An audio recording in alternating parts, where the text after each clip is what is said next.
connectez-vous, on va se laisser.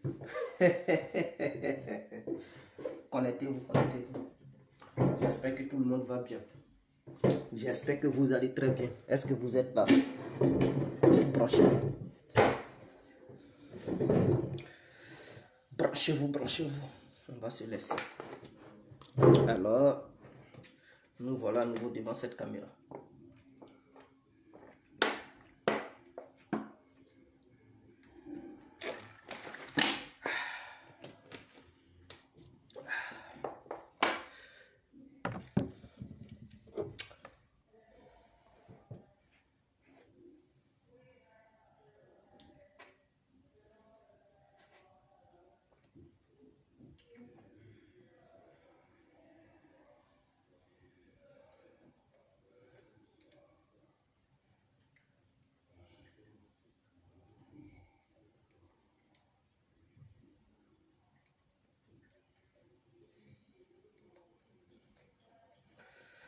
Mamadou Doumbia, bonsoir mon frère, j'espère que vous allez très bien. Bon.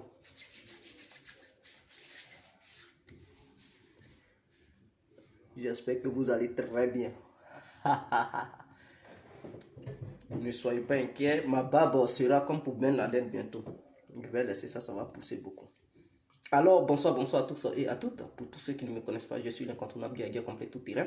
L'homme dont on parle, l'homme qui n'a pas froid aux yeux, l'homme qui ne mange pas ses mots. Vous pouvez aussi m'appeler devant la ville, l'homme n'est rien gouverneur italien, d'autres mots, appelez-moi Boum, laisse-moi mourir 5 plein droit, el padrino camari de ou la moquia. Alors, nous voilà à nouveau devant cette caméra pour parler de la situation socio-politique ivoirienne. C'est très important, chers parents, chers amis et chers sœurs. Alors, voilà Guégué en face de vous. Il y a certaines choses qui se passent au pays. Certaines choses se passent au sein de notre pays. Et le gouvernement ivoirien, au sein du gouvernement ivoirien, il y a des personnes récalcitrantes.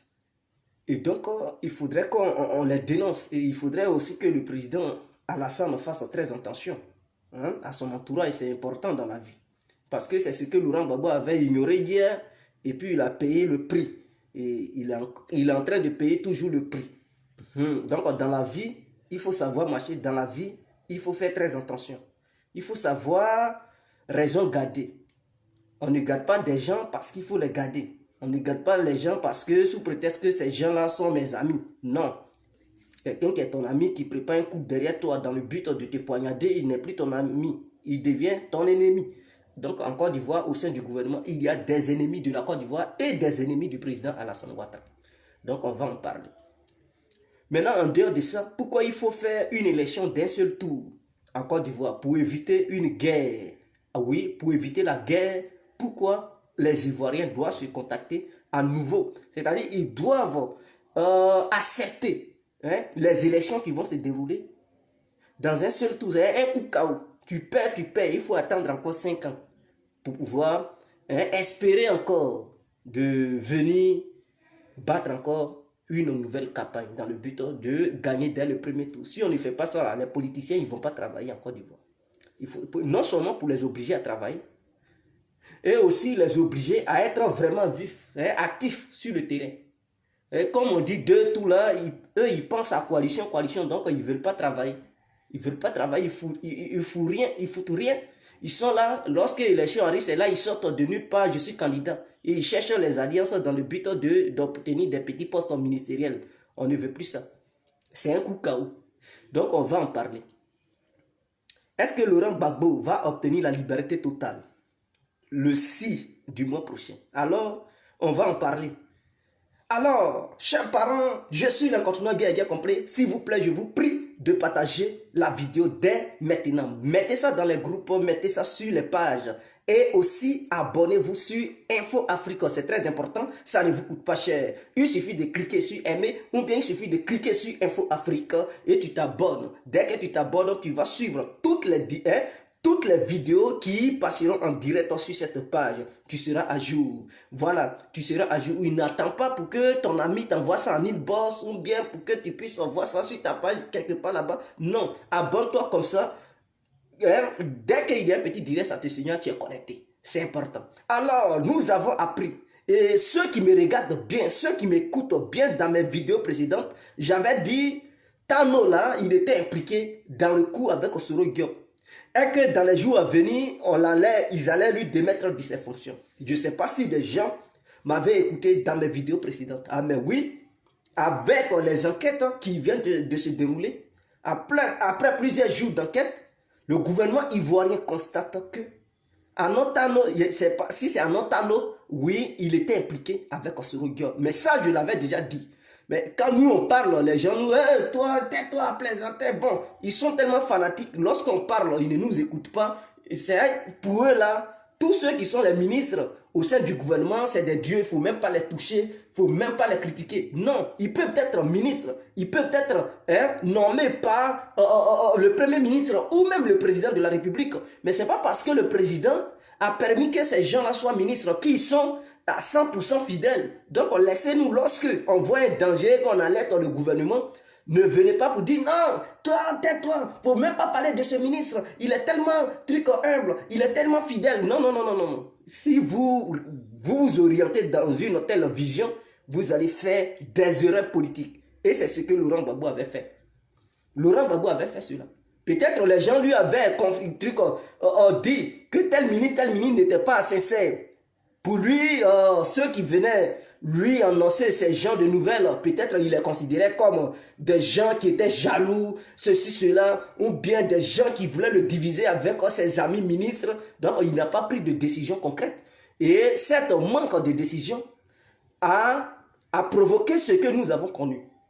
Donc lorsque nous les cyberactivistes, on a des informations, des gens qui nous informent et tout. Donc lorsqu'on vient faire des vidéos, et qu'on affirme des choses, ne nous demandez pas d'apporter coûte que coûte des preuves. Parce que exiger des preuves, c'est de dévoiler ceux qui nous informent. Et ce n'est plus bien. Non seulement on met leur vie en danger, et non, la confiance, c'est on met fait à cette confiance qui existe entre eux et nous. Vous voyez, quelqu'un ne peut pas te dire, voilà ce qui est là. Il t'envoie, en tout cas, il te détaille les faits pour te prouver que oui, c'est vrai. Et il te dit, ne dis pas mon nom. Mais on est là-bas, on sait ce qui se passe.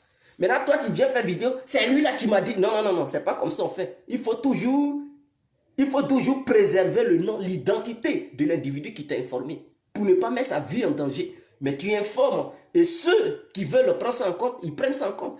C'est à eux maintenant de faire les enquêtes pour voir si ce que tu dis là, si c'est vrai ou bien c'est faux. Mais d'autres refusent de mener des enquêtes et automatiquement ils bondissent sur nous pour nous faire... Écoutez, je dis Soro Guillaume, sa stratégie pour pouvoir faire tomber Alassane, non seulement il était en contact avec les chefs, les Comzones, parce que quand je parle des Comzones, ne pensez pas que ces gens-là, ces anciens militaires, ces rebelles-là, ce n'est pas parce qu'ils sont au sein du gouvernement d'Alassane qu'ils sont fidèles. Faites attention. Je dis bien au gouvernement ivoirien de faire attention. Il ne faut jamais faire confiance à un rebelle. Alassane pensait avoir confiance à Soro et vous avez compris que Soro Guillaume n'était pas un homme à qui on devrait faire confiance.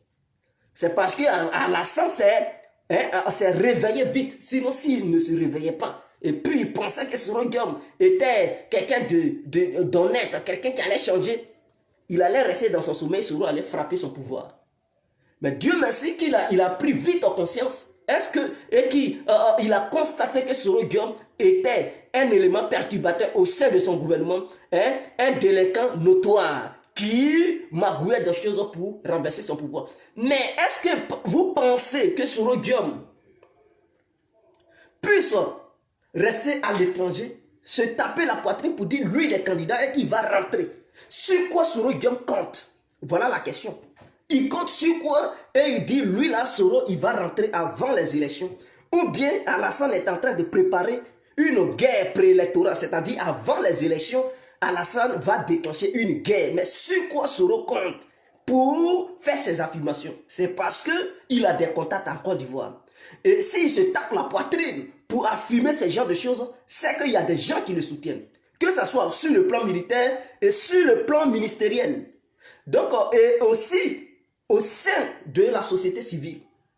Donc, c'est parce que Soro Guillaume a des représentants dans ces différents domaines Raison pour laquelle il se tape la poitrine. Et il est sûr de lui que si jamais les hostilités se déclenchent en Côte d'Ivoire, il aura des militaires qui vont se rallier à sa cause. Donc lui, sa vision, c'est de diviser l'armée ivoirienne. Lui, sa vision, c'est de coopérer avec certains ministres qui sont au sommet de l'État. Lui donner toutes les informations. Je vous avais dit la fois passée que les services secrets de la Côte d'Ivoire, c'est-à-dire ceux qui travaillent là-bas et tout, lorsqu'ils ont des informations, les ministres et tout ça, ils ont les informations. Mais Soro, lui aussi, il a les mêmes informations que ces gens-là donnent à Alassane. Donc, il est informé. Il est informé avant que nous ne soyons informés. Soro Guillaume, il était déjà au courant. Et il prend des dispositions pour contourner tout ce qu'on peut appeler justice ivoirienne. Donc, avant que même Abdou Richard ne puisse lancer son mandat, Soro Guillaume avait déclaré sa candidature parce qu'il était informé. Et en déclarant cette candidature, il se protégeait contre ce mandat parce qu'il voulait faire croire à l'opinion nationale et internationale que non, ce mandat était un mandat politique. Donc il fallait qu'il déclenche sa candidature. C'est-à-dire, il déclare sa candidature. Lorsque le mandat viendra, il va dire c'est parce que je me suis déclaré candidat, comme il lance un mandat d'arrêt pour m'empêcher d'être candidat, car je suis un candidat redoutable. Je suis un candidat vraiment qui pèse. Et donc, le régime en place a peur. Vous ne l'avez pas écouté où il dit non, ils ont fait des estimations au sein de la société ivoirienne où les gens ont dit c'est lui qui a l'avantage de remporter les élections si jamais il participe. Donc, c'est tout ça là qui fait qu'on lui lance un mandat parce qu'il a politisé le mandat. Et donc, du coup, les gens, tous ceux qui n'ont pas l'esprit critique, qui ne voient pas loin, ils disent oh, c'est pour écarter Soro, c'est pour écarter Soro. Et ce plan a réussi parce qu'il a fait gober beaucoup de personnes qui ont cru en lui. Alors, tout simplement parce que c'est pour vous dire que Soro est informé. Et au sein du gouvernement d'Alassane, il y a un ministre qu'on appelle Tano. Ce ministre, d'ailleurs, il s'opposait, soi-disant parce qu'on avait les échos, où les gens disaient que le président Alassane voulait que Amadou Gon Coulibaly soit le futur candidat du RADP. Alors, Tano, il s'opposait à cette histoire de candidature de truc Amadou Gon Coulibaly. Je ne sais pas si on dit Amadou Gon Coulibaly. Donc, Tano s'opposait. Pourquoi Tano s'opposait? Qu'est-ce qu'il y a? Est-ce qu'il n'est pas un élève d'Alassane? Est-ce que son maître, ce n'est pas Alassane? Est-ce que son leader, ce n'est pas Alassane? Et si Alassane veut faire un choix au sein du gouvernement pour choisir quelqu'un pour que ce dernier puisse être le candidat du RADP, pourquoi Tano conteste cela? Quel cours ce monsieur il prépare? Pendant ce temps, il est au sein du gouvernement d'Alassane. Il travaille avec Alassane, il travaille avec ses autres ministres, ses autres collègues ministres. Mais quelle idée qu'il anime à s'opposer aux décisions du président? Mes frères, ce n'est pas loin, ce n'est pas un débat. Tano, il est en contact avec Guillaume Soro. Donc, c'est lui qui est le cerveau, il représente les yeux de Guillaume Soro au sein du gouvernement. Donc, tout ce qu'ils font comme réunion dans les huis clos, tout ce qu'Alassane leur donne comme instruction, tout ce que les gens ils prennent comme décision, une fois ces informations reçues, il est ministre, il va aussi dans le bois sacré là. Donc Alassane ne peut pas penser que parmi ces ministres, il y a des infiltrés, ils sont deux. C'est deux ministres, mais l'autre, j'ai oublié son nom. Il coopère aussi avec Soro. Donc ils sont deux ministres qui sont au sein du gouvernement, qui sont là-bas, qui travaillent pour Soro. Mais ils font croire aux gens qui sont là pour Alassane. Donc tout ce qu'ils décident là-bas, là, Soro Guillaume, il est au courant. Et ils ont infiltré même le gouvernement ivoirien. En commençant par l'armée, les services secrets et même le gouvernement ivoirien. Donc, Soro Guillaume a ses yeux partout. C'est sur ça qu'il compte. Et puis, il se tape la poitrine. Parce qu'il est sûr de lui que son coup va réussir. Et donc, ce sont ces gens-là qui lui donnent des informations. Qu'est-ce qu'il faut faire? Qu'est-ce qu'il faut faire? Voilà les dispositions. Voilà la force de frappe du gouvernement. Voilà sur quoi il faut compter. Donc, c'est sur ces gens-là Soro Guillaume se base. Et puis, lui aussi, il prend des décisions au niveau international dans le but de renverser Alassane. Ah, voilà, les gens ils disent Amadou Gon, voilà, c'est son nom. Pareil, Mamadou Gon et puis Amadou Gon, les deux noms là, ça me trompe. Je sais qu'il s'appelle Gon Coulibaly, mais je ne sais pas si c'est Amadou Gon ou bien Mamadou Gon. Mais je pense que quelqu'un a bien, il dit Amadou Gon, voilà. Donc c'est Amadou Gon Coulibaly, le premier ministre, voilà. Voilà, donc merci d'avoir précisé cela. Voilà, Amadou Gon. Donc vous comprenez. Et concernant, donc les Anotano, je ne sais pas si on dit Anotano ou bien quoi là, plus un autre ministre, ils sont deux, ils sont infiltrés dans le gouvernement. Ce sont eux qui travaillent pour Soro Guillaume, au côté ministériel. C'est eux qui représentent Soro Guillaume. Maintenant, au sein de l'armée là, tous les comzones, je dis bien les comzones, ils sont à la guise de Guillaume Soro. Pour ceux qui pensent que Ahmed Bakayoko les a consultés, il les a appelés à huis clos, Alassane les a fait asseoir pour parler, c'est n'importe quoi. Je dis bien, c'est n'importe quoi, ces gens-là. Ils ont dit oui devant le président. Même ils peuvent demander des grades. Ils vont leur donner des grades. Même s'ils veulent, là, ils n'ont qu'à les nommer ministres. Mais ces gens-là, quel que soit le poste, ou bien les postes qu'ils occuperont, ils ne vont jamais changer. Ils seront toujours pour Soro. Il faudrait que les gens le sachent. Moi, je le dis aujourd'hui pour ne pas que demain les gens soient étonnés, surpris, pour dire avec tout ce que le Prado a fait pour vous, tout ce que le Prado a fait pour vous, vous vous retournez contre lui. Vous êtes des maudits. Vous êtes parce que plus tard, ces mots-là risquent de sortir dans les bouches de certaines personnes pour dire c'est des maudits. C'est des maudits, ils ont trahi le Prado pour mettre Soro Guillaume le rebelle au pouvoir. Donc, pour ne pas que des gens emploient ces mots, c'est des maudits, plus tard là, j'allais dans le gouvernement de ne pas faire confiance à ces gens-là. De ne pas faire confiance à ces anciens comme hommes. Kone Zakaria peut dire non, non, mais vers la fin, il peut accepter aussi. Parce que s'il voit que tous ceux qui sont autour de lui sont déjà d'accord pour que Soro Guillaume puisse mener une frappe chirurgicale au sein du pays, lui, son nom là, ça va dire quoi? Parce qu'il sait que s'il dit non, il s'oppose, ses amis risquent de lui ôter la vie. Donc, il sera obligé de se rallier à ses amis. Il sera obligé de se rallier parce que s'il ne se rallie pas, ses amis penseront que c'est un traître. Et donc, il devient un ennemi pour ses amis. Donc, du coup, ses amis vont vouloir lui ôter la vie. Dans ces conditions, Kone Zakaria sera obligé de dire oui et revenir du camp de ses amis. Parce que hier, ils étaient ensemble. Hier, ils étaient ensemble. Ah, voilà. Il y a un qui a dit m'abrite-toi que... Voilà. Exactement. Donc, voilà des bandits qui sont là-bas, qui font croire à Alassane que non, ils aiment Alassane, pourtant c'est des traîtres. C'est des infiltrés, ce sont les yeux de Soro. C'était comme ça dans le gouvernement de Gbagbo. Il y avait des ministres qui étaient là-bas, qui faisaient croire à Gbagbo qu'ils aimaient. Oh, pourtant, ils étaient là-bas, mais ils travaillaient pour Soro. C'est la même chose. Alassane, il est là avec ses ministres, il pense que ce sont des bons ministres. À tout quand il les envoie, ils font le boulot. Mais en dehors de ça, ils traitent d'autres dossiers avec Soro Guillaume. Parce que ce dernier leur a promis des postes gigantesques. Comme si ce qu'ils occupaient là, ces postes ministériels, ce n'était pas beaucoup. Donc, ils veulent encore d'autres postes. Je ne comprends pas quoi. Il y a des gens, je ne sais pas si ils sont maudits, si c'est la malédiction. Les postes qu'ils occupent, il y a des gens qui rêvent de ça en Côte d'Ivoire. Même partout dans le monde. Ils n'ont même pas encore eu la chance d'occuper ces genres de postes. Vous avez eu la chance. Le président Alassane vous a permis d'être ministre en Côte d'Ivoire. C'est vous qui préparez des coups noirs, des coups tordus sur son dos. Et même ces gens, ils ont l'idée de le tuer. Parce que le coup de Soro, ce n'est pas pour caresser Alassane, ce n'est pas pour le purger. C'est pour la battre. Donc, le fait de coopérer avec Soro Guillaume, c'est que ces gens-là, ils sont pour la mort du président. Voilà. Donc, c'est clair. Si c'est moi qui ai Alassane, c'est-à-dire la justice ivoirienne doit arrêter ces gens-là, qu'ils soient ministres ou pas. C'est des gens, c'est des terroristes. C'est-à-dire on doit les traiter au même pied d'égalité que les amis de Soro Guillaume, ceux qui étaient les députés qu'ils ont arrêtés là. On doit les traiter au même pied d'égalité parce qu'ils sont des bandits, des assassins. Et un assassin, on le met au NUF. Je dis bien, on attrape les assassins, on les met en prison. S'ils ont mis les députés en prison, ce n'est pas ministre, on ne va pas mettre en prison. Ce n'est pas ministre qu'on ne peut pas mettre en prison. On doit les mettre en prison. Ce n'est pas parce qu'ils ont occupé des postes ministériels qu'ils vont les caresser. C'est des bandits, ce sont des terroristes.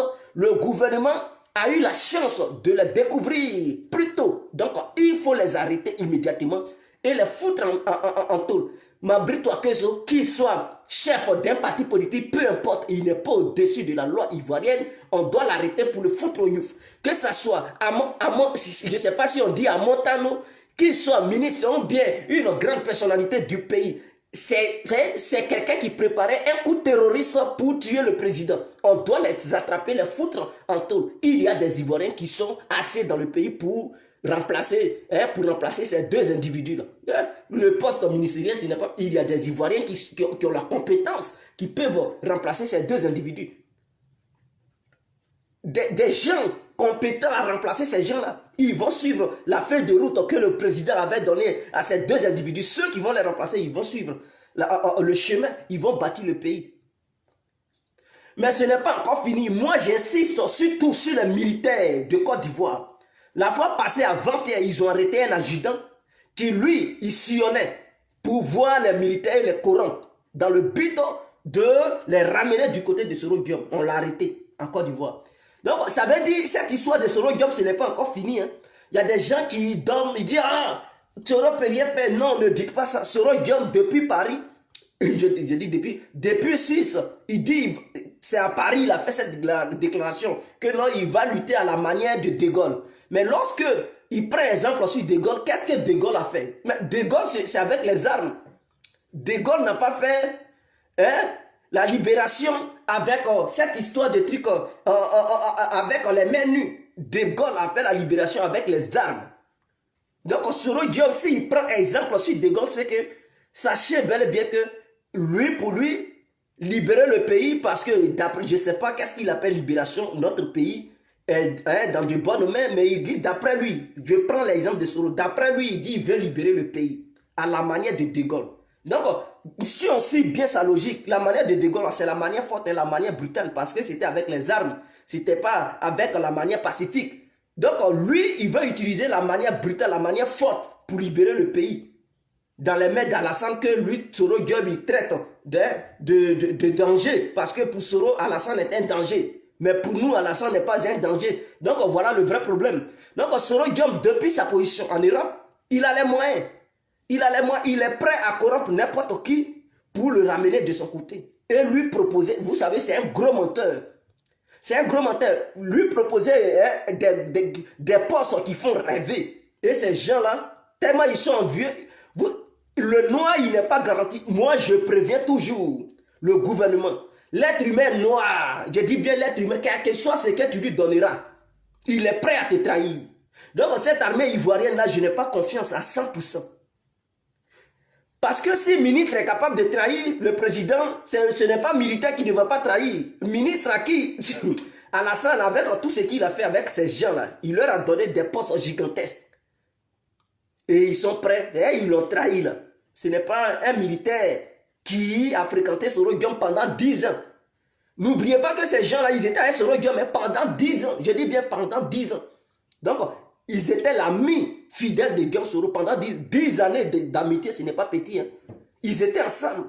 Ils étaient sur le terrain en train de combattre et tout. Donc, 10 années ensemble, mes frères, ce n'est pas 10 jours, ce n'est pas 10 semaines hein, ou bien 10 mois. On dit 10 années, 365 jours, 360, jusqu'à multiplier par 10, mes frères.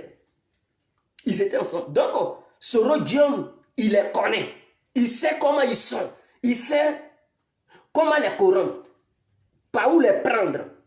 Il sait, il les maîtrise, ce sont ses clients. C'est comme si ton ami, tu as marché avec ton ami pendant longtemps et tout, pendant 10 ans d'amitié, vous étiez ensemble, jusqu'à pendant 10 ans. Et puis, tu laisses tes amis, tu pars ailleurs et tout. Mais tu les connais, ce sont tes clients.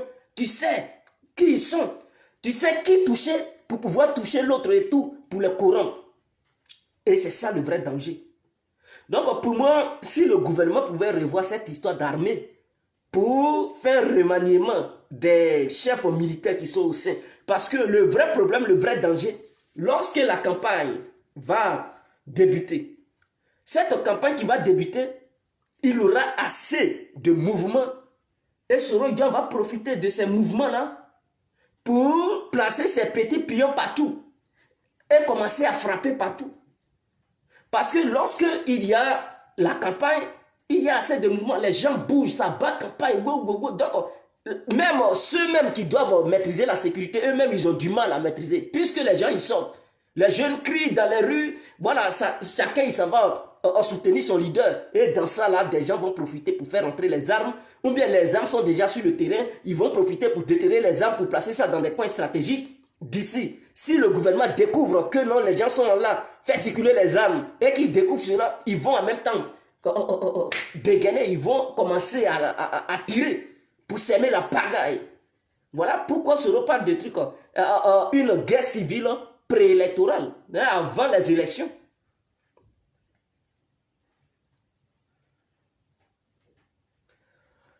Ah, Soro Diom, il a permis à ces rebelles-là d'être des milliardaires. C'est avec eux qu'il a cassé les, trucs, les banques. Hein. N'oubliez pas, c'est grâce à Soro Diom qu'ils sont devenus les premiers milliardaires. Donc, écoutez bien Ouattara, avant sa mort, il avait fait une vidéo. Je dis bien, Ouattara avait fait une vidéo où il parlait de Soro Diom. Il dit Soro Diom leur a sauvé la vie. Que ce que Soro Diom a fait pour eux, là, ils ne peuvent jamais oublier ça. Quel que soit. Et on lui posait trop la question, il a dit non, comme il est militaire, il n'est pas bien placé pour parler trop de Soro Diom. Pendant ce temps, Soro Diom n'était plus d'accord à Alassane. Hein. Et c'est là qu'ils ont posé des questions à Ouattara. Il dit Soro Diom, c'est quelqu'un qui leur a sauvé la vie. Et eux tous, ils savent ce que Soro Diom a fait pour eux. Et donc, ils sont prêts à faire ce que Guillaume Soro leur a dit. Allez-y sur YouTube, tapez Ouattara en train de parler de Guillaume Soro et vous allez voir que ces gens-là, quel que soit ce qu'Alassane fera pour eux, ils ne vont jamais lâcher Guillaume Soro. Je dis bien, quel que soit ce qu'Alassane, parce que de la manière Ouattara parlait, et quand tu regardes dans ses yeux, tu sais que le client même, il n'est pas prêt même pour laisser Guillaume Soro. Il n'était pas prêt. Et à un moment donné, il s'est rendu compte qu'il était militaire. Il a dit non, je suis mal placé pour parler, mais à tout cas, je sais, moi seul, à tout cas, je ne peux pas laisser Guillaume Soro tomber. Lui-même, Ouattara a dit ça. Il avait dit ça.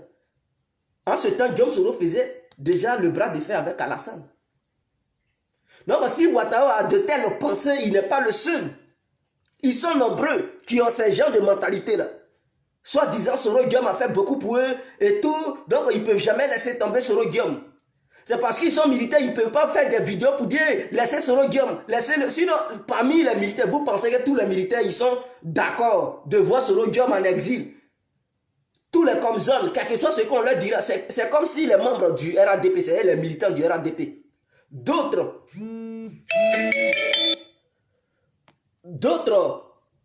ont pris, c'est-à-dire ont pris sur la cause d'Alassane.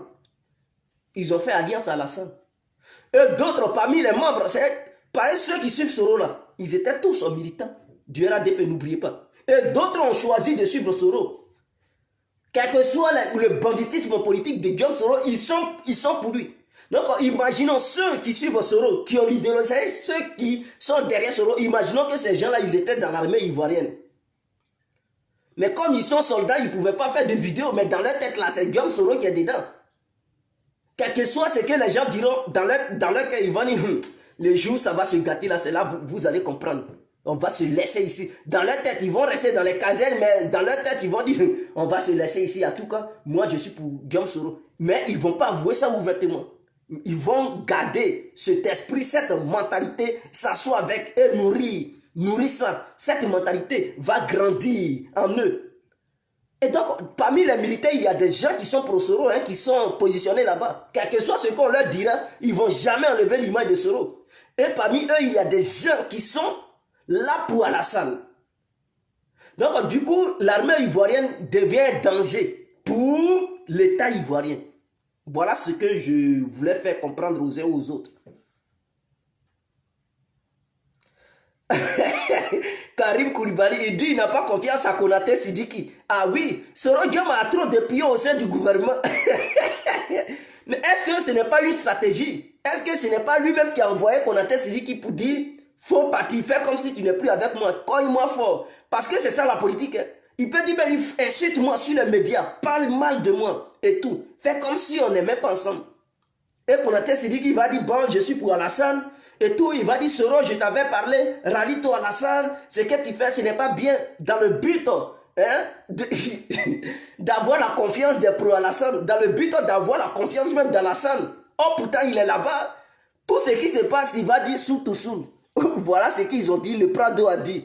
Il faut faire un effort, tu vas dire à Guillaume Soro. Et sous à son tour maintenant, par ses voies de communication, il dit à Soro, ah, le grand Sidiki dit, voilà, ce qu'ils ont pris comme décision, et comme truc pour te faire du mal, voilà ce qu'ils préparent. Et tout. Ou bien Konaté Sidiki, c'est qu'il va se décider dans le bois sacré. Il va quitter là-bas, il va envoyer ses bons petits pour dire, ah, allez-y, dis à la famille Soro que voici ce qui s'est passé. Mais ne dites pas mon nom. Et puis, il y avait les frères de Soro Guillaume en Côte d'Ivoire. Les bons petits de Konaté Sidi qui vont quitter là-bas, aller dire ça au petit frère de Guillaume Soro pour dire, ah, le vieux père Sidi qui dit, voilà, voilà, voilà, donc dis ça à Soro. Et lui, en son tour, il est informé. Pendant ce temps, Sidiki, quand il est là, il va tenir des gros discours pour faire comme s'il tapait dur. Soro Guillaume et tout. Oh, pourtant, derrière, il travaille pour Soro. Donc, le gouvernement ivoirien doit faire très attention. Donc, vous comprenez. Donc, Soro, sa philosophie, il se dit, s'il parvient à renverser le gouvernement ivoirien, il va tout faire pour se faire aimer par le peuple. Parce que ce qu'il regarde, il se dit, avec tout ce qu'il a commis comme crime, aujourd'hui, les gens l'aiment. Des gens sont en Côte d'Ivoire qui aiment un peu Soro Guillaume. Il n'a pas la majorité. Même si sur le plan politique, il n'arrive même pas à peser au moins 10 kilos. Ça veut dire qu'il ne fait même pas 10%. Hein? Si on peut peser cela, au moins il fait 1 gramme sur le territoire national. Mais quand même, ceux qui le supportent, ce sont des Ivoiriens. Malgré ses crimes, des gens ont confiance en lui. Et donc, il a nourri tellement cette idéologie. Il s'est dit, bon, si j'ai commis hier des crimes et que les gens m'ont laissé, ils m'ont pardonné, aujourd'hui, je peux encore commettre les crimes, mais cette fois-ci, c'est pour devenir président. Et une fois président, mes actions détermineront mon amour vis-à-vis du peuple. Voilà cette idéologie qui nourrit. Donc, il se dit, dès qu'il devient président, je ne sais pas qu'est-ce qu'il a dans sa tête, mais par rapport à ses actions qu'il va mener, il se dit, le peuple va lui accorder le pardon. Et donc, c'est cette vision qui nourrit Soro. Et puis, il fait n'importe quoi. Il est prêt à commettre les crimes.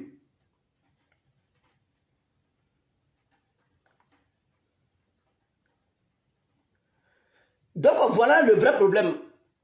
Avant les élections, le gouvernement ivoirien, il doit avoir des contre-espionnages. C'est-à-dire le ministre en qui, j'ai dit, le ministre en qui Alassane a réellement confiance. Et puis, il sait que celui-là n'est pas un traître. Il n'a qu'à envoyer celui-là pour l'envoyer, pour faire de l'espionnage. Comme quoi, ce ministre, il va voir chaque ministre pour dire, ah, le Prado là, ah, vraiment, le vieux là, il nous énerve. Et si on faisait pour le renverser et mettre le petit Soro, on voit, hein, pour voir chaque ministre qui va dire oui. C'est comme ça, il faut attraper les gens qui travaillent avec toi, mais qui ne sont pas avec toi. Hein, tu envoies quelqu'un, tu dis à ce dernier de parler mal de toi vis-à-vis des autres, pour voir l'opinion des autres. S'ils sont d'accord avec l'idée que tu leur suggères. Dès qu'ils sont d'accord pour dire, ah, ben, tu peux dire, bon, mes frères, le vieux là, nous-mêmes, et si on prenait le pouvoir, parce que le vieux, il nous fatigue, on a enlevé, on a fait un coup d'état, et il peut envoyer même Ahmed Bakayoko dans le but d'essayer de corrompre les autres ministres pour dire, c'est moi-même qui suis le ministre de la Défense, il suffit d'accepter, et puis le coup d'état est propre, comme ça, comme ça. Et donc, il va essayer d'envoyer Ahmed Bakayoko pour tirer la langue des autres. Dès que Ahmed Bakayoko va aller vers les autres pour leur suggérer cela, s'ils ont dit oui, oui, oui, ça c'est une bonne idée, hein, c'est une bonne idée. Ahmed Bakayoko va mettre son nom quelque part. Il va encore y croiser, hein, il va sillonner les bureaux de tous les ministres pour voir ceux qui sont d'accord et ceux qui ne sont pas d'accord. Ceux qui ne sont pas d'accord là, il va comprendre que ce sont des vrais ministres qui sont là pour la cause du président. Maintenant, ceux qui vont dire oui, oui, oui, il fait un remaniement ministériel, il les chasse tous. Il les chasse parce que ce sont des dangers. Et c'est comme ça qu'il faut faire. C'est comme ça. Quand tu es dans un gouvernement, il faut être prudent. Il faut utiliser toutes les stratégies pour te protéger contre des gens qui ont des mauvaises pensées. Et c'est comme ça qu'ils ont piégé Soro Guillaume. Le client qui proposait Soro Guillaume que non, je vais t'aider à frapper le pouvoir et tout. Soro Guillaume, il pensait que ce dernier était pour son idéologie de coup d'État. Or, pourtant, il ne savait pas que ce dernier l'espionnait. Et Soro Guillaume a avoué dans le téléphone pour dire oui, j'ai déjà mes éléments sur le terrain. Donc, avec ça, le gouvernement ivoirien a su que Soro Guillaume préparait un coup. Parce que si ce dernier n'avait pas piégé Soro Guillaume pour tirer la langue de ce python, de cet anaconda, de cette vipère appelée Guillaume Soro, personne n'allait savoir. Il allait préparer son coup en douce, en tout en tenant des discours de réconciliation pour faire endormir les gens et frapper une nuit. Puisqu'il dit, il a la télécommande en main, il allait appuyer sur le bouton qui l'arrangeait et ça allait déclencher les hostilités en Côte d'Ivoire. Mais parce qu'il y a eu quelqu'un qui a fait comme s'il était pour Soro Guillaume, et ce dernier a avoué ce qu'il avait au fond de son cœur. Et suite à ça, il a compris que ce dernier-là, non, ce n'est pas quelqu'un de sincère. Il allait dire au président, et suite à ça, ils ont pris des dispositifs.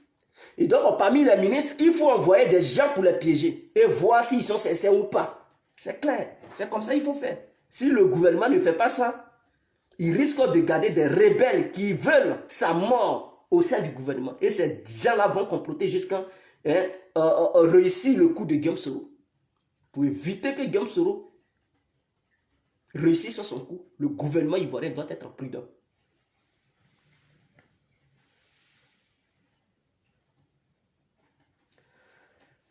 Marie-Josée Kouakou, je ne sais pas, elle dit mes amis garçons couchent avec moi. Je ne sais même pas qui t'a dit ce genre de choses. As-tu les preuves? Vous savez, les gens, ils vous disent n'importe quoi. Hein? Je pense que c'est la vidéo de Lacoste que tu avais regardé. Mais Lacoste qui a fait la vidéo sur moi, est-ce que lui-même il a les preuves? Est-ce qu'il vous a montré une petite preuve? Il n'a aucune preuve. C'est parce que avant je tapais sur Alassane qu'il avait fait cette vidéo pour me dénigrer. Donc on ne prenait pas ce que les gens ils font comme la vérité absolue. Ne prenez pas ça. Si vous pensez que ce qu'il a dit, c'est demandez-lui, il ne serait-ce que un truc pour dire, montre-nous une petite preuve où tu as vu Guégué, ou bien les messages que Guégué aurait envoyé une personne où il parle de sexe à son ami garçon, ou bien où tu as pris Guégué en train d'embrasser son ami garçon, ou bien où tu as attrapé Guégué, ça n'existe nulle part. Et je sais que ceux qui me regardent, ils savent bel et bien que quand je fais mes vidéos, vous voyez derrière moi. Voilà, donc ils savent qu'est-ce que j'aime. J'aime les femmes. Je ne suis pas un PD, donc faut pas, mon visage va vous tromper parce que je rigole beaucoup ou bien non, non, non, non. Vous savez, il ne faut pas regarder le visage. On dit l'habit fait le moine, mais c'est pas parce que la personne est bien habillée que la personne est est religieuse, est une religieuse. Non, tu peux être bien en vêtements de moine et être un vrai voleur ou un païen. Donc, ne vous fiez pas aux apparences. Faites attention. Tes déclarations, il faut réfléchir 1000 fois avant de tenir ce genre de propos. Tu vois. C'est parce que je suis respectueux. Sinon, avec tes propos, j'allais péter les plombs pour t'insulter. Mais non. Tu sais, je raisonne tranquillement pour te faire comprendre que ceux qui t'informent, qui te disent n'importe quoi, ce n'est pas vrai. Donc, demande-leur de te montrer les preuves avant de venir sous ma vidéo pour faire de telles déclarations.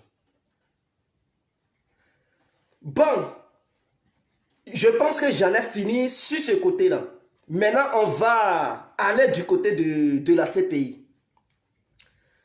Tout le monde sait que dans un délai de 33 jours, un jour J-3, il y aura un nouveau procès de l'ex-président ivoirien Laurent Gbagbo et le ministre Charles Blé Goudé, dans le but de demander de mettre fin aux restrictions que la justice leur a imposées. Alors, est-ce que ces restrictions seront définitivement stoppées ou bien elles vont toujours continuer? Question. Donc, c'est dans cette question qu'on va creuser et essayer de trouver la réponse de la question. Alors, ce pays, 6 février 2020, Laurent Gbagbo et Charles Blé Goudé devant la Cour pénale internationale en Hollande pour réclamer automatiquement et définitivement la mise, c'est-à-dire la fin des restrictions que la CPI leur a imposées. Alors, je tiens à informer au Pro-Gbagbo, à tous les Ivoiriens et à toutes les Ivoiriennes, mes frères et sœurs, amis et camarades, le 6 février, vous n'allez pas obtenir cette joie dont vous avez besoin. Ce n'est pas ouais, mais c'est ce que je vois. Mais le 6 février, Blé Goudé, Laurent Gbagbo va obtenir une partie. Ils vont lever une partie des restrictions, mais ils ne vont pas tout lever. Donc, toujours, ils vont être là où ils sont. C'est-à-dire, Charles Blé Goudé n'aura pas la liberté de circulation. Laurent Gbagbo n'aura pas la liberté de circulation. C'est-à-dire, Mais ils vont obtenir la liberté de s'exprimer, la liberté de parler de la politique, mais la liberté de la circulation leur sera interdite. Je recommence. Je dis, le 6, là, vous partez à la CPI. Le 6, vous partez à la CPI, le 6 de ce mois. Non, oui, de ce mois, de février. Et dans 3 jours, vous allez vous rendre à la CPI. Dans le but de prendre Gbagbo et Blé Goudé et proclamer vos joies, votre joie plutôt. Et manifester ce que vous avez au fond de vous qui est bien, qui est positif. Parce que pour vous, la CPI va lever toute restriction sur ces 2 personnes-là. Donc pour moi, là, il y a quelque chose qui me dit de vous dire que le 6 février, là, ils vont gagner une partie de la bataille, mais ils ne vont pas totalement gagner la bataille. Donc vous serez toujours déçus. Mais en même temps, dans ça, vous allez encore jubiler un peu de joie. Ils vont leur demander de s'exprimer, ils peuvent maintenant parler de la politique, mais ils ne peuvent pas voyager toujours. Donc, ils seront toujours maintenus dans leurs endroits. En Belgique, Gbagbo sera maintenu en Belgique, il peut circuler partout en Belgique, mais il n'a pas le droit de sortir hors de la Belgique. Blé Goudé va pouvoir circuler en Hollande, mais il n'a pas le droit de sortir de la Hollande. En dehors de ça, ils pourront parler de la politique. Ils pourront s'adresser ouvertement à leurs militants. Et donc, c'est cette cause qu'ils vont gagner. Maintenant, où ils vont gagner totalement, parce qu'il y a quelque chose qui m'anime, qui me demande de vous le dire. Lorsque ça va se passer, dans 3 jours, le procès encore sera reporté avant les élections présidentielles de 2020, 3 mois avant. 3 mois avant les élections du Côte d'Ivoire, il y aura encore un nouveau procès. Et dans ce nouveau procès, ils vont tout lever. Ils vont leur permettre de voyager. Mais dans cette histoire de voyage, dès qu'ils auront la liberté, est-ce qu'ils pourront mettre leur pied en Côte d'Ivoire? Question. Donc voici le vrai problème. Est-ce qu'ils pourront avoir le passeport? Parce que pour avoir le passeport, il faudrait que l'ambassade de Côte d'Ivoire leur accorde ce passeport, puisque le passeport ne peut pas tomber du ciel. Est-ce qu'ils vont recevoir ce passeport? Puisqu'ils ont un problème avec la justice ivoirienne. Donc voilà, donc s'ils sortent dans la main de cette justice internationale, ils doivent encore affronter une autre justice qui est en Côte d'Ivoire. Et donc cette histoire de candidature de Laurent Gbagbo, sachant bel et bien que Blé Goudé ne sera pas candidat, mais à sa place, il mettra quelqu'un qui va être candidat du COJEP, à ce que je sache, ou soit le COJEP va se fondre au sein du FPI pour mener leur soi-disant lutte. Mais Laurent Gbagbo, sachant bel et bien qu'il a une condamnation qui pèse sur lui au pays, alors sa candidature au sein de cette présidentielle sera rejetée. Je dis bien la candidature de Laurent Gbagbo au sein de cette présidentielle, les élections présidentielles qui vont se dérouler, cette candidature sera rejetée car il est condamné. Et c'est bel et bien clair, au sein de notre constitution, quelqu'un qui a été condamné ne peut pas être candidat. Donc au lieu de voir les membres du pays crier Gbagbo c'est notre candidat, il sera préférable de chercher un autre candidat que de rester là Gbagbo, parce qu'à la dernière minute, vous risquez d'être déçu profondément. Je pense que je suis clair.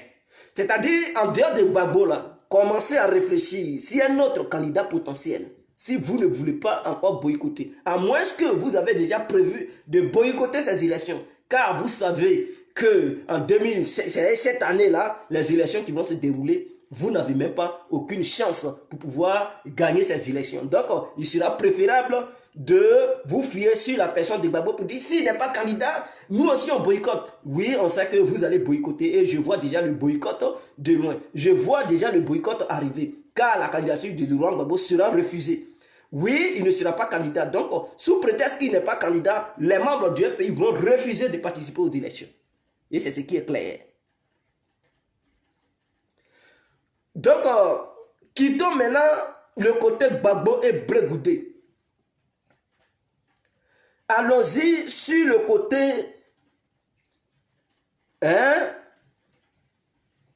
le côté des tours électoraux. Souvent, il y a 2 tours chaque jour, c'est-à-dire chaque 5 ans, lorsqu'il y a des élections, on fait 2 tours. Il y a un premier tour et deuxième tour. Et c'est lors du deuxième tour on détermine qui est le vrai vainqueur de ces élections. Et cela provoque toujours des incidents au sein de notre pays. C'est-à-dire, à chaque fois qu'il y a élection, 2 tours, bien sûr. Quand vous remarquez le premier tour là, il n'y a pas d'hostilité. Hein? Tout se passe bien. Mais c'est lors du deuxième tour où on parle de coalition, là, c'est là il y a les vrais problèmes.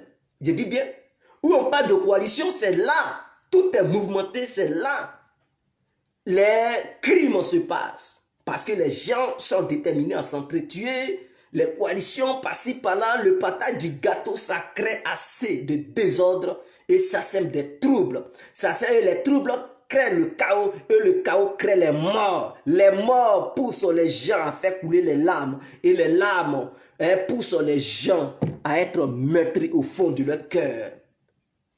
Pour éviter cela, j'aimerais proposer une solution au gouvernement ivoirien.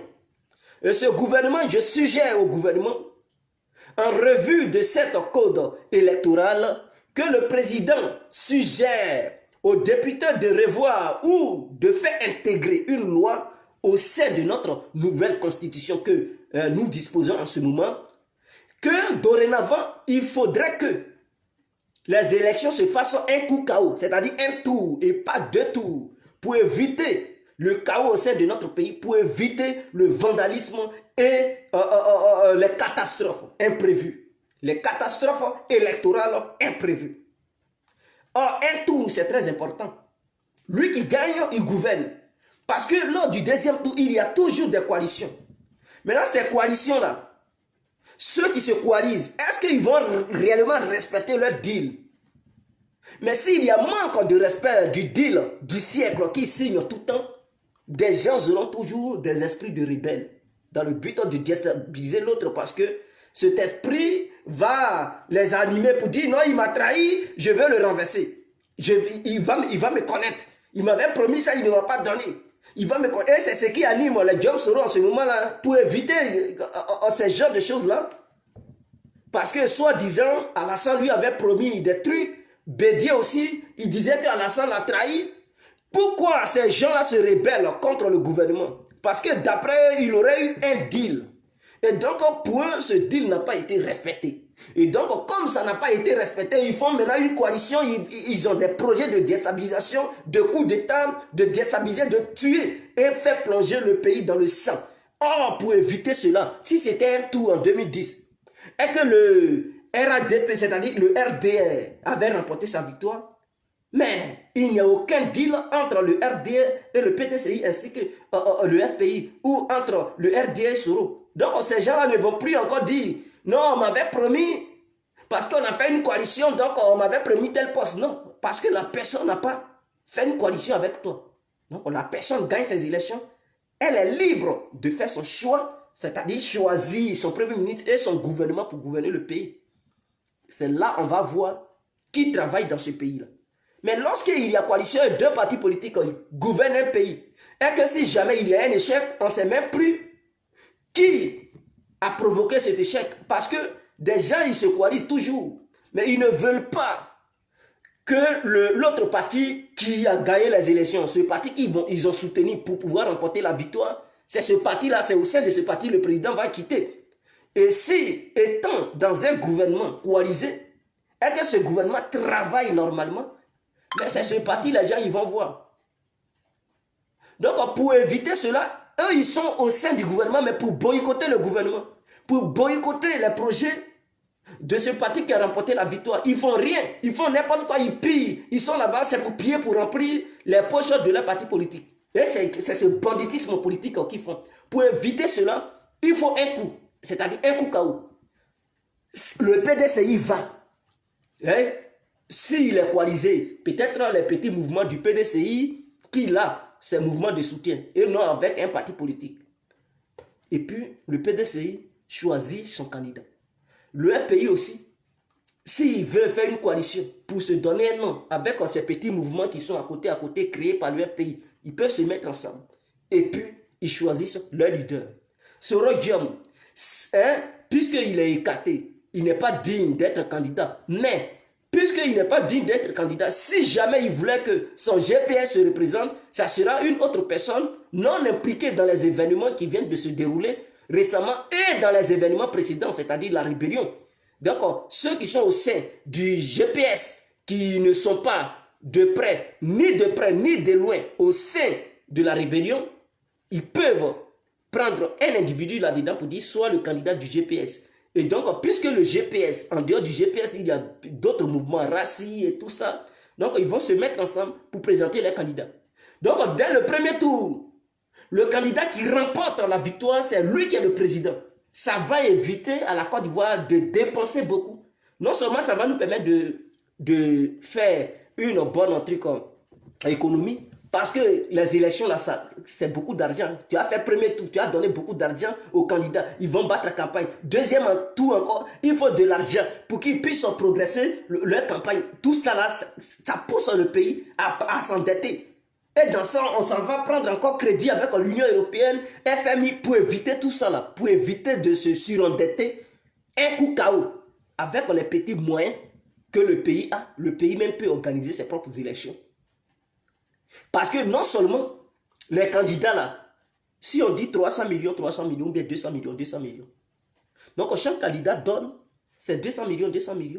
Dans tes 200 millions là, on prend 100 millions, on te donne. Et l'autre 100 millions, le gouvernement garde ça. On dit, prends ça, il faut battre campagne.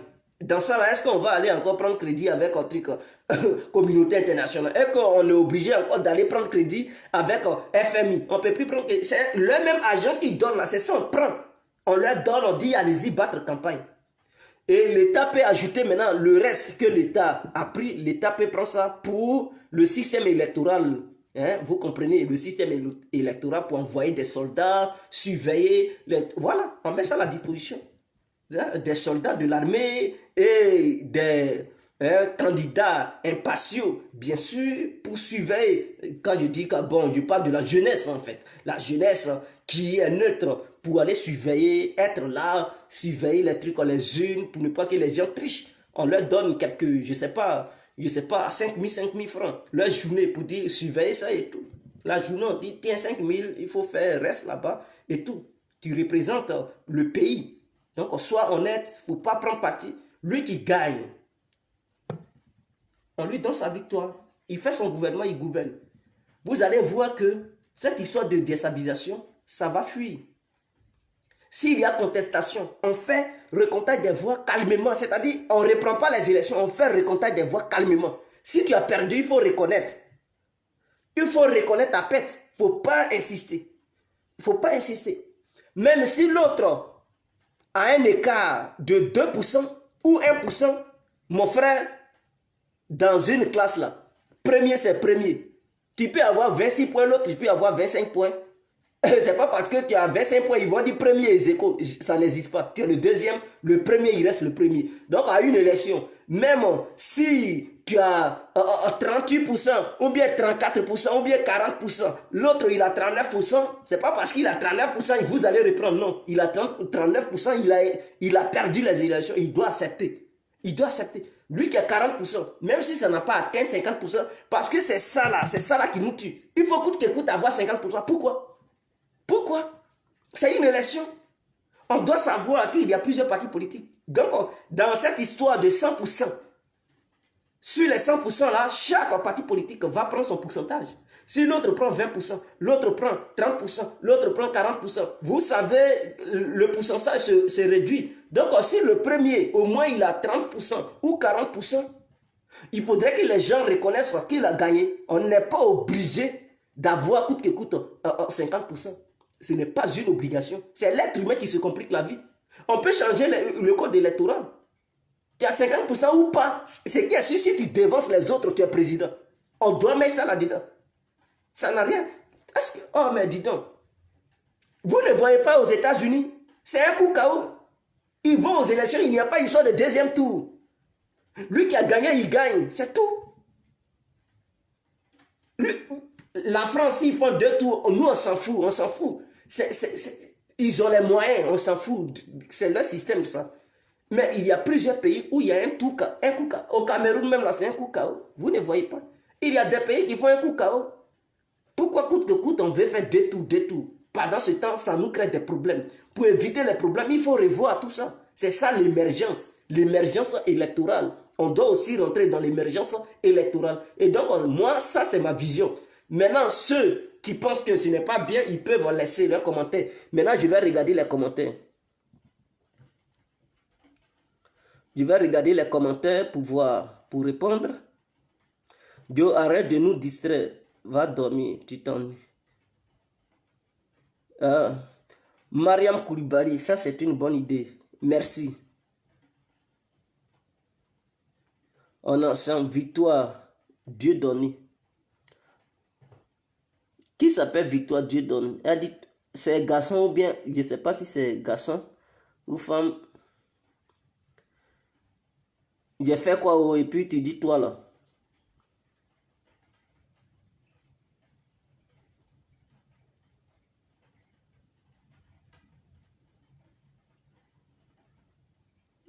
Ne vous insultez pas oh.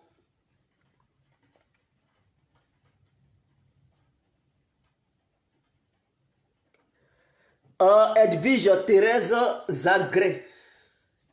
Ah, le nom Zagré là, ça c'est nom de chez nous, hein, nom de Divo.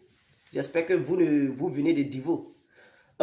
Cette histoire de la Hollande. Hollande c'est tout près ici, hein. Ça y est à côté. On s'en va souvent chauffer là-bas. Mais je ne vais pas, je ne suis jamais allé dans le but d'aller derrière Babou, vous comprenez? Voilà, moi, j'arrive là-bas dans le but de chauffer là. C'est pas pour aller derrière Babo pour manifester. Non, non, non. Je n'ai jamais mis pied là-bas dans le but d'aller derrière Babo. Quand je vais, c'est pour voilà, chauffer un peu et tout. Et je me retourne puisque ce n'est pas loin. On va là-bas la nuit, on revient la même nuit. Donc, c'est collé, c'est collé. C'est à 5 km ici. 5 km, vous voyez. Bon, ça va, tu peux gratter, à marcher même. Marcher pour aller là-bas. Voilà. Ici, Belgique, Hollande, c'est 5 euros. Hein. Vous voyez, c'est 5 euros.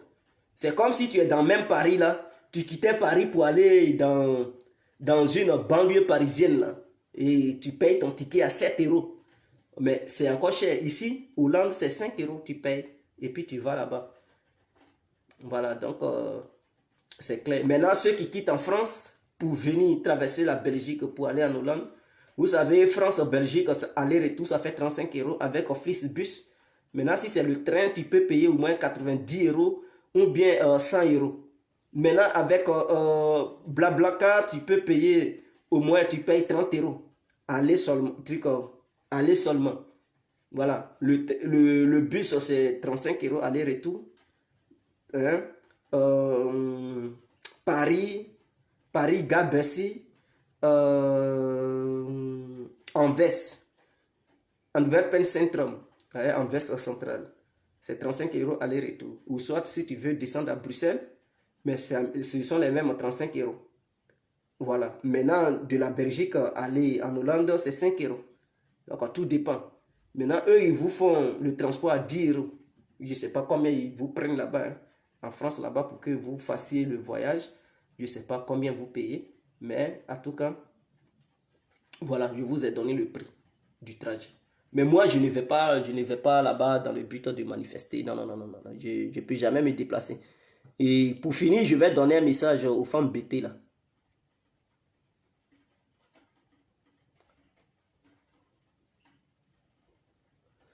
Bon.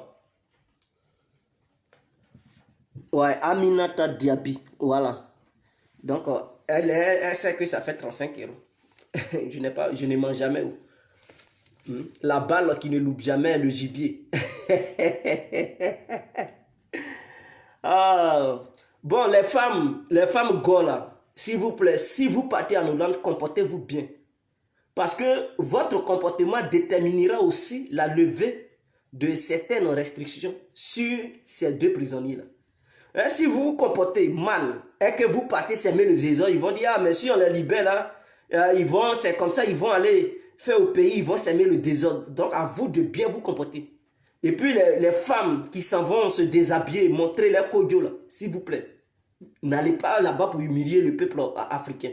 Parce que vous représentez l'Afrique. Quand ils vous voient là, ils ne voient pas Ivoiriens. Hein. Eux là, ils voient les Noirs. Donc, ils traitent les Noirs comme des sauvages.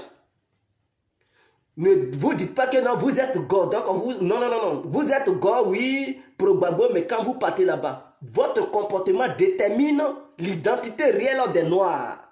Et nous ne voulons pas le saccagement en Hollande là-bas. N'allez pas là-bas pour foutre le bordel là-bas. Non, yaya.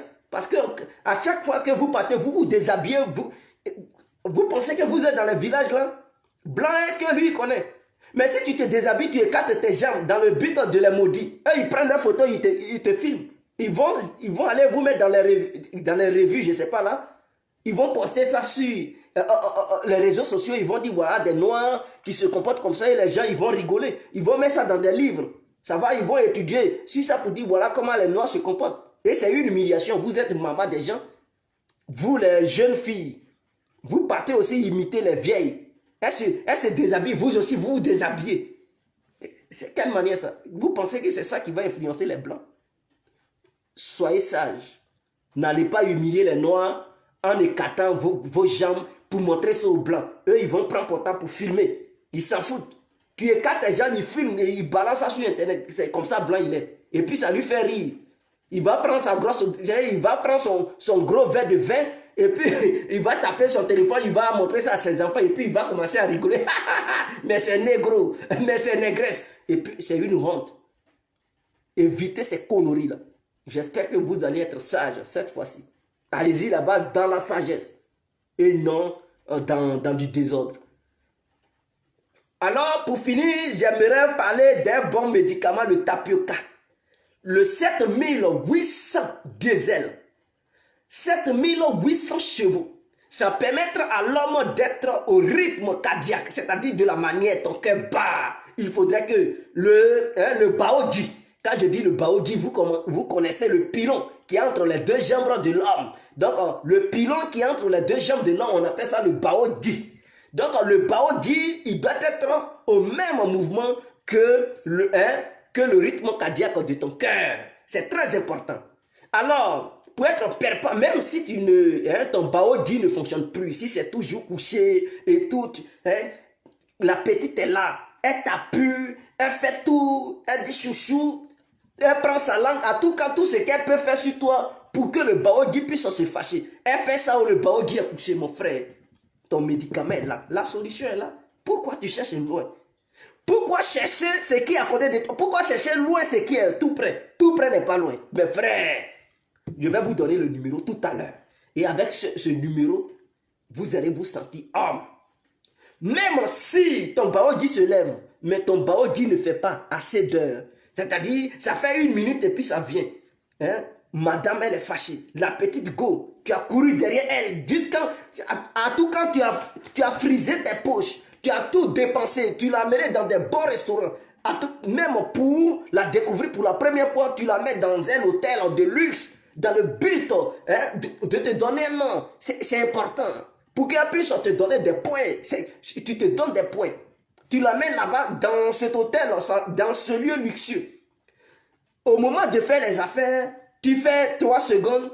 Monsieur, c'est déjà fini. Même souvent, il y a d'autres, même souvent, ils ne montent pas. Et puis, c'est venu. Et puis, ça se couche. Elle est découragée. Elle dit, mais tu m'as mené ici, pourquoi? Il dit, chérie, on a qu'à dormir d'abord.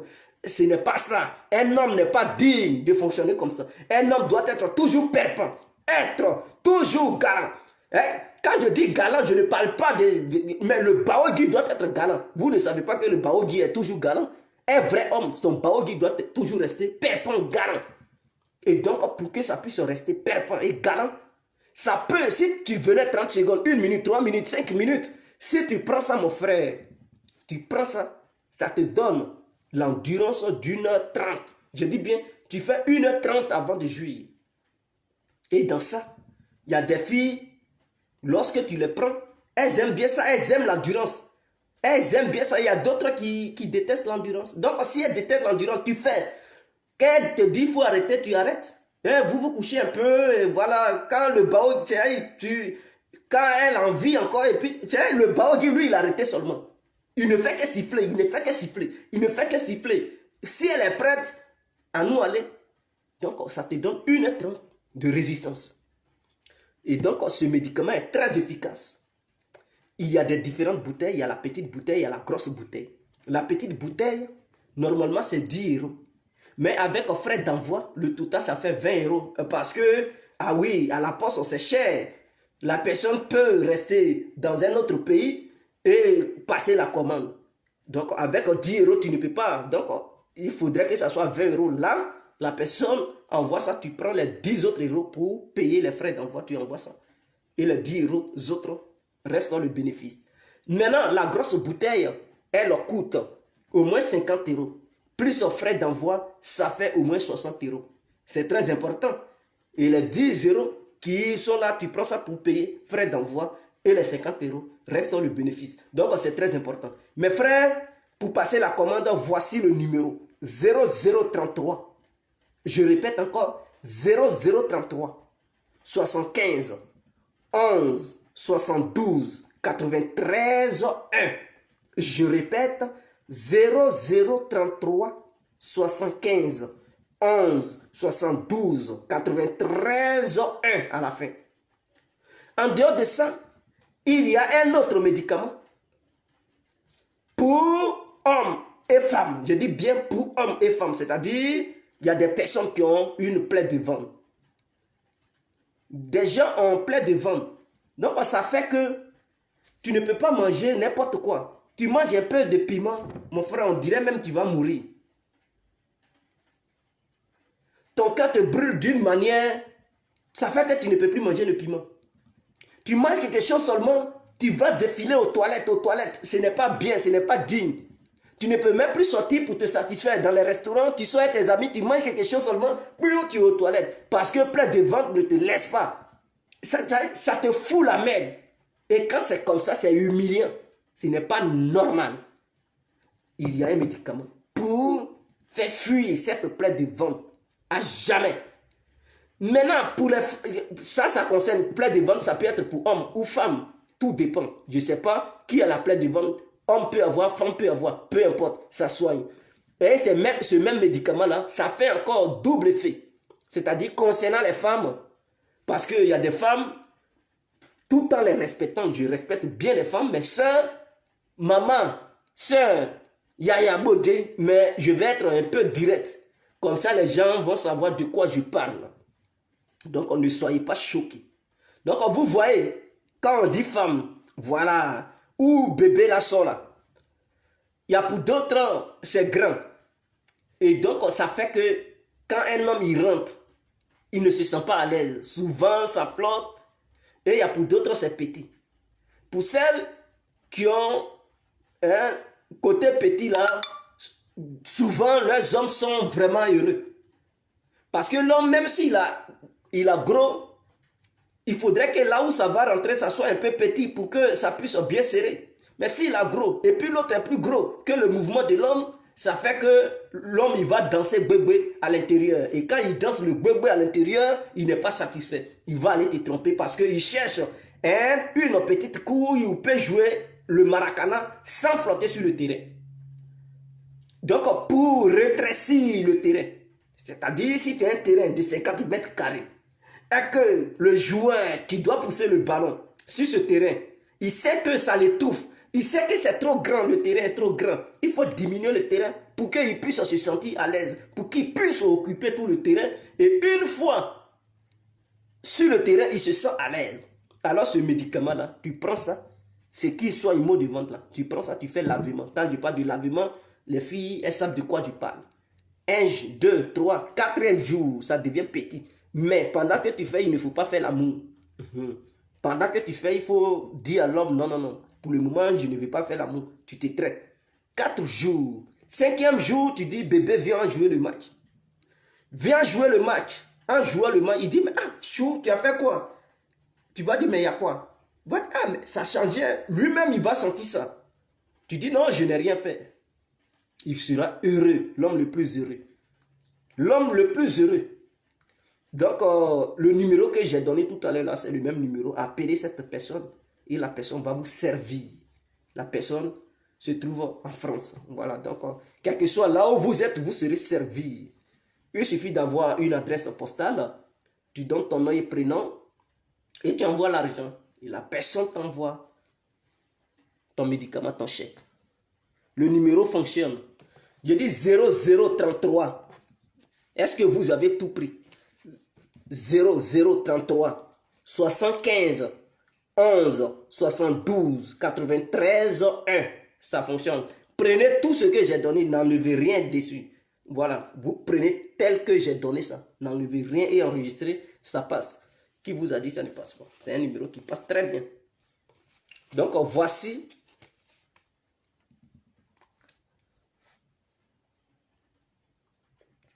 Voici ça. Allez, ciao, ciao, c'était l'incontournable. Vous pouvez voir aussi la personne sur WhatsApp. Vous envoyez des messages pour passer vos commandes. C'est important. Si la personne ne répond pas, c'est que la personne n'est pas disponible. Vous pouvez laisser un message. C'est important. Donc, c'était l'incontournable bien compris. Vive la Côte d'Ivoire.